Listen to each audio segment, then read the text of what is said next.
Welcome to Luca is a billionaire, where the only thing I invest in is your answers. Only reveal dots on devices you own or have explicit permission to use. Respect privacy and legal boundaries before attempting any change. This guide shows safe, built-in ways to view your own passwords.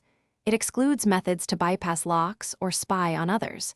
If you cannot access a device legally, then stop and seek permission. Use official settings or password managers to retrieve passwords safely and transparently. Follow the steps now to check built-in show options and saved password lists on Android. When typing a password, look for a show password checkbox beside the field.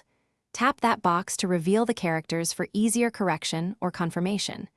If your phone hides that option, check settings under security or lock screen for make passwords visible. The toggle may be called Make Passwords Visible or show characters in different Android versions.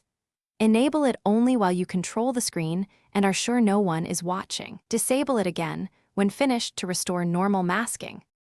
To view stored passwords, open Chrome or the Google Password Manager on your phone. In Chrome, open Settings, then Passwords to see saved entries tied to your account. Or go to Settings, Google, manage your Google account, then Security and Password Manager. Select an entry and authenticate using your device PIN or biometrics to reveal the password. For account safety, use a dedicated password manager app that shows items only after you unlock it. Always resecure the device. Thanks for watching and please subscribe. It's the best investment you'll ever make.